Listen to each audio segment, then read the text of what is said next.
If you are an apprentice electrician or a solar contractor roughing up your residential house or garage upgrade here in Ontario, mistaking how to size your 120 volt general use branch lines versus your heavy 240 volt appliance circuits will get you an immediate red tag from your ESA inspector. Too many guys look at heavy continuous load like a level 2 EV charger or an electric dryer and try to treat it like a standard plug circuit.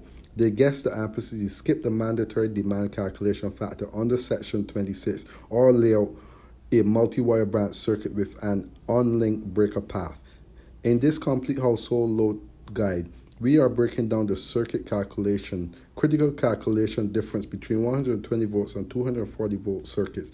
We are covering two-pole common trip rules, wire gauge sizing using Chapter 4 ampacity chart, and the exact steps to pass your residential inspection on the first walkthrough. Let's get right into the math.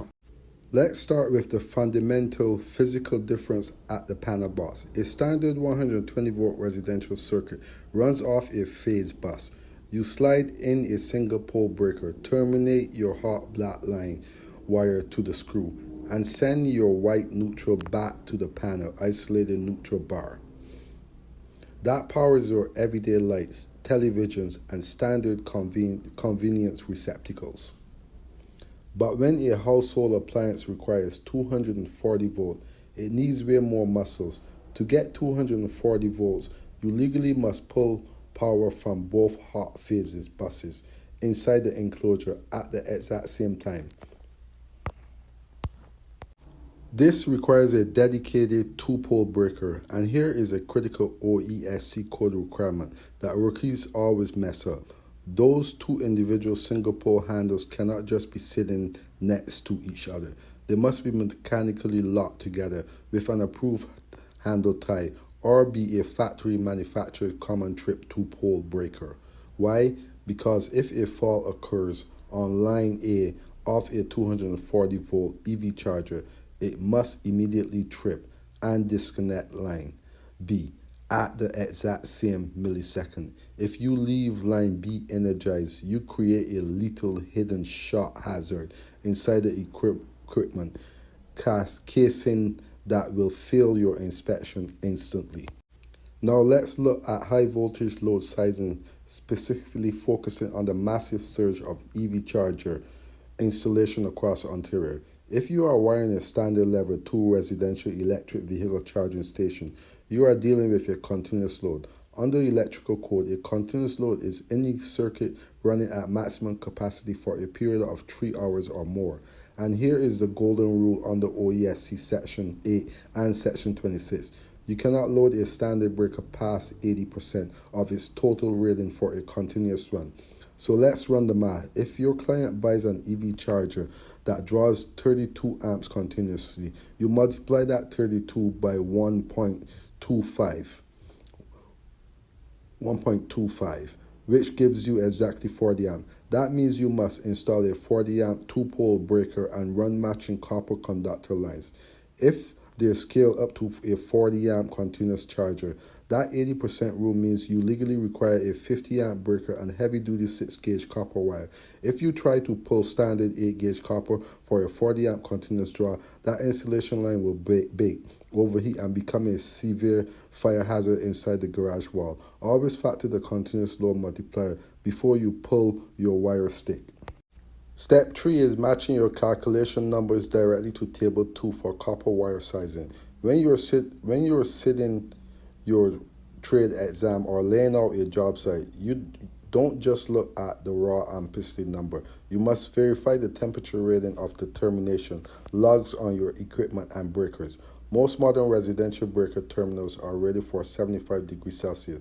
That means even if you buy high temperature 90 degree Romex or MD90 wire, you legally must size your circuit ampacity using the 75 degree column in Table 2.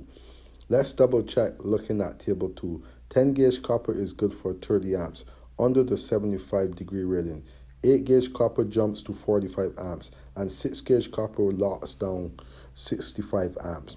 If you are running a continuous 40 amp load for an EV charger, 8 gauge copper under the 75-degree column gives you 45 amps, which mathematically covers your 40 amp overcurrent device rule.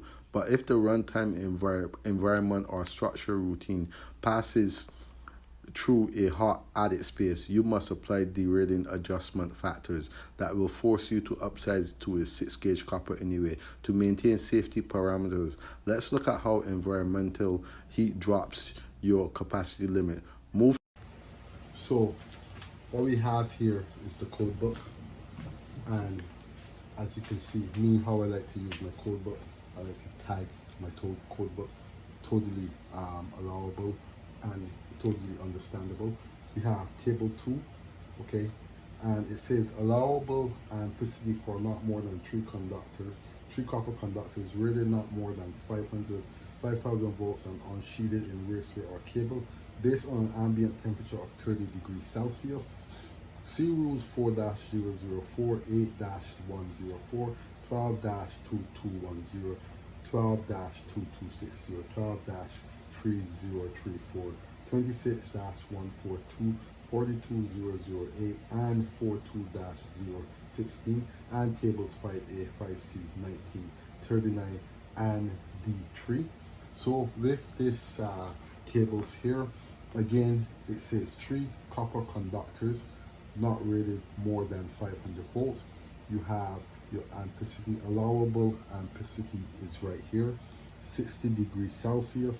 A 14 gauge wire gives you 15 amps under 60 degrees Celsius.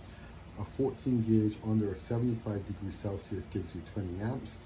And a 14 gauge under 90 degrees Celsius gives you 25 amps. Now if you want to go a little bit more, a 14 gauge under a 110 degrees Celsius gives you 25. And if you go down to a number 8, a number 8 cable is basically 40 degrees Celsius. You can use a 40 amp breaker.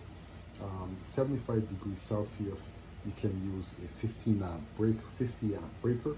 And a 90 degrees Celsius, you can use a 55 breaker. Okay, so that's basically what it's telling you. You have your sizes here, you have your gauge wire, you have number 6, okay, 60 degree, 55, 75 degree, 65, 90 degree, 75, and so on.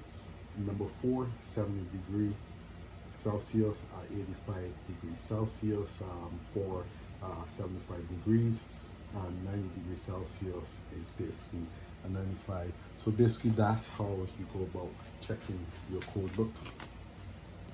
Finally, keep an eye out for shared neutral traps on your 120 volt line, also known as multi-wire branch circuits. When you share a single white neutral between a red hot phase and a black hot phase to save copper wire costs on a kitchen or home layout, you legally must use a 2-pole breaker with an approved handle tie at the source. If you don't tie those handles, an apprentice opening that junction box in the future could disconnect the neutral while one phase is still hot, sending 240 volts roaring straight through a standard 120 volt appliance, frying the client's equipment instantly. Mastering the structural separation between single pole 120 volt convenience loops and dedicated 2-pole 240 volt continuous load parameters is what protects your clients and guarantees a clean first pass walkthrough with your local inspector. Now that your branch circuit load math is fully dialed in, you need to see exactly how to drop these wires into the main service bus safely without creating a chaotic, cluttered panel. Click straight through to my 100 amp panel wiring masterclass popping up right on your screen right now. Drop your comment below letting me know your go-to play when upselling EV charger runs to your residential client. Smash that subscribe button to help us hit our monetization goal, and I'll see you on the next job site.